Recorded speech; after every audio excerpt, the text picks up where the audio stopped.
It was Christmas Eve, the kind of cold winter morning that makes your breath turn into tiny clouds. Most people were hurrying through the streets with bags of gifts, excited to get home to warm lights and holiday music. But for one man, David Miller, a 38-year-old single dad, this morning felt different. He walked into work with a tired smile, carrying the weight of bills, responsibilities, and the hope that today would simply go smoothly. He had no idea that before noon, his entire world would collapse. David worked at a local home improvement store, a place he'd given 8 loyal years of his life. He wasn't perfect, but he was steady, responsible, and always did his best. But that morning, disaster struck. A customer returned an expensive power tool that was missing key parts. The manager demanded to know who checked the item in the day before. The security review was quick and wrong. The blame fell on David. He tried to explain, but no one listened. And then it happened, the words that crushed him: "David, we have to let you go." Fired. On Christmas Eve. With no warning. No paycheck coming. No backup plan. And the worst part?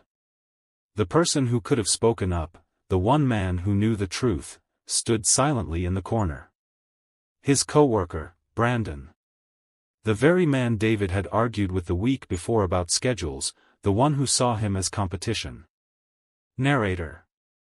Before we continue, if you're new here, don't forget to subscribe to Kindness Lights, like this video, and share your thoughts in the comments. Your support helps us bring more heartwarming, inspiring stories to the world. Narrator. Now, back to David's story. David walked out of the store with his termination papers in hand. Snow started falling harder, sticking to his jacket, but he barely noticed. He kept hearing the same thought in his head: how am I going to tell Lily? His 8-year-old daughter, the light of his life, had been counting down the days until Christmas. He had promised her a small gift she'd wanted for months, a craft set to help her draw and paint. He had the box hidden at home, but now the weight of everything else felt overwhelming. Rent, utilities, groceries. Christmas joy felt miles away. He sat in his old car, shivering as the heater struggled to warm up. For the first time in years, David felt completely defeated. He put his head on the steering wheel and let out a long, heavy breath. Just then, there was a knock on the window. It was Brandon. David tensed. This was the last person he wanted to see. He rolled down the window slowly, bracing himself. "Hey, can we talk?" Brandon said, his voice unusually soft. David didn't answer. He just stared ahead, hoping the moment would end. But Brandon continued. "Look, man. I messed up. I should have spoken up. I should have told the truth." David finally turned to him. "Why didn't you?" Brandon swallowed hard. "Because I was jealous. You're good at your job. People like you. And I wanted the full-time position the manager was considering you for." He paused, shame settling on his face. "But what happened today wasn't fair. And I'm going to fix it." David shook his head. "It's done, Brandon. They're not taking me back." Brandon took a step closer. "Maybe not. But you're coming with me." Narrator. David didn't know why he followed him into a nearby cafe, but something in Brandon's voice felt sincere, different from the sarcastic tone he was used to. Inside, the warm air and smell of fresh cocoa wrapped around them. Brandon ordered 2 hot chocolates and sat down across from David.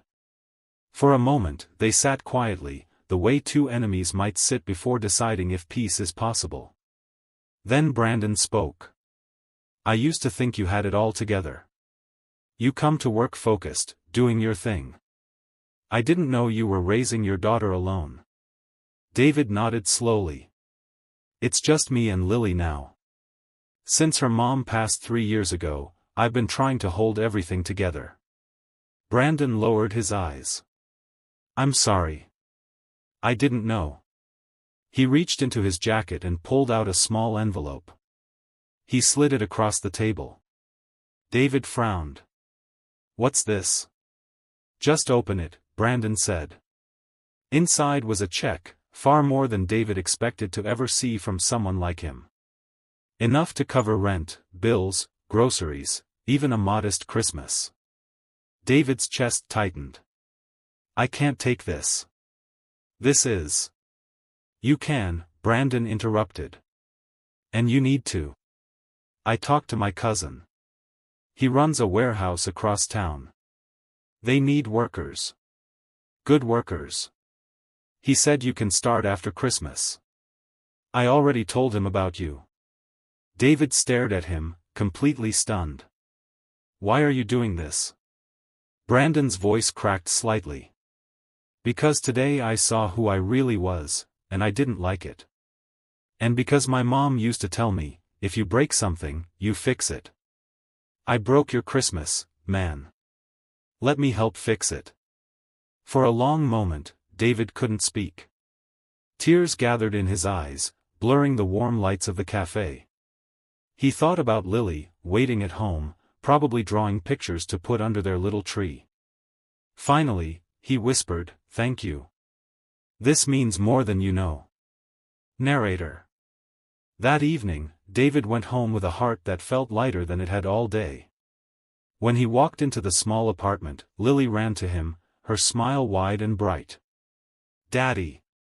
Guess what? It's Christmas Eve. Can we watch the movie tonight?"